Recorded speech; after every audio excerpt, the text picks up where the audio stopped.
নমস্কার দর্শক বন্ধুরা, রেস স্পোর্টসে আপনাদের সকলকে স্বাগত। আমরা এখন রয়েছি যুবভারতী ক্রীড়াঙ্গনের অনুশীলন প্লেগ্রাউন্ডে দেখতেই পাচ্ছেন অলরেডি লেগে গেছে পোস্টার যে আগামীকাল কিন্তু মেগা ফাইনাল, আইএসএল ট্রফির মেগা ফাইনালে মোহনবাগান সুপার জায়ান্ট মুখোমুখি হতে চলেছে মুম্বাই সিটি এফসির। অবশ্যই মুম্বাইয়ের কাছে কিন্তু এটা অবশ্যই প্রতিশোধের ম্যাচ একটা হতে চলেছে, কারণ তারা শিল্ড ফাইনালে তারা হেরে গেছে। এবং অন্যদিকে মোহনবাগানের কাছে কিন্তু একটা ট্রেবল কমপ্লিট করার একটা দারুণ একটা চান্স চলে এসেছে তাদের দিকে আগামীকাল ম্যাচটা জিততে পারে। আর আজকে যে প্রথম 15 মিনিটের অনুশীলন আমরা দেখলাম, দেখে যেটুকু মনে হলো যে মোহনবাগান কিন্তু তাদের ডিফেন্সটাকে শক্তপোক্ত রেখেই কিন্তু তারপরেই আক্রমণে যাওয়ার মতোই অনুশীলন করছে। আজকে অনুশীলনের শুরুতে যেটা দেখা গেল যে দুটো দলে ভাগ হয়ে ভলিবল খেলা হচ্ছে। কীরকম ভলিবল, যে ভলিবলটা খেলতে খেলতে দুজনে সবাই বল ছুটছেন গোলের সামনে, এবং একেবারে শেষে একজনকে হেডে গোল করতে হচ্ছে, বা বিভিন্ন সময় যখন কেউ হেডে গোল করতে যাচ্ছেন সেই সময় কিন্তু ডিফেন্স করার চেষ্টা করা হচ্ছে। আর সেটা করতে গিয়েই দেখা গেল একদিকে রয়েছেন হ্যামিল হেক্টর, অন্যদিকে আনোয়ার সুবাজিস।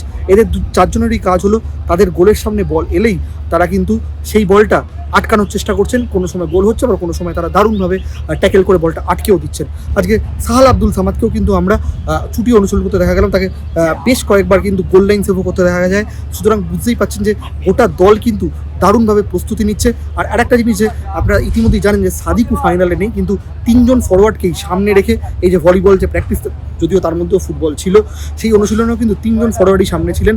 দিমিত্রি, কামিল, সাদিকু তিনজনই কিন্তু সামনে ছিলেন।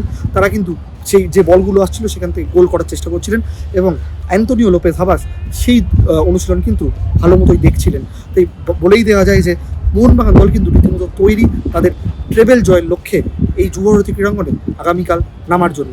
আর একেবারে শেষে যেটা আমি অ্যাড করবো, যেটা কালকে আমাদের স্টোরিও হয়েছিল এটা নিয়ে, শুধু কাল না, গতকাল এবং গত পরশু স্টোরি হয়েছিল যে মানবীর ঠিকমতো অনুশীলন করছিলেন না। কালকেও কিন্তু তিনি অনুশীলন করেনি, অল্প একটুখানি বল পায়ে অনুশীলন করেই তিনি কিন্তু উঠে গেছিলেন।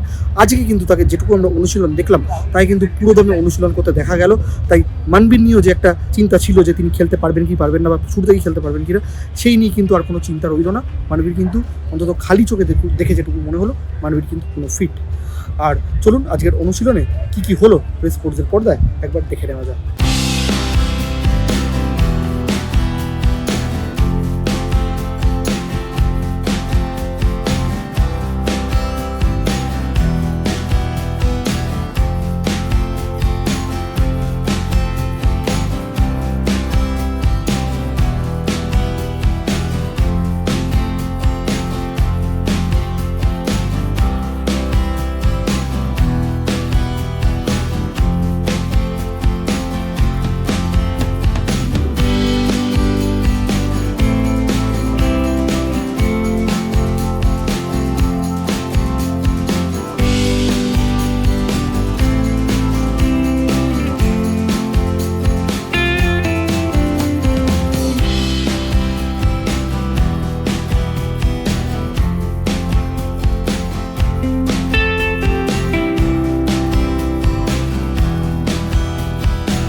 জুয়ারতি ক্রীড়াঙ্গন থেকে শুভম মণ্ডলের সঙ্গে আমি সৌম্যজিৎ দে, রেস স্পোর্টস।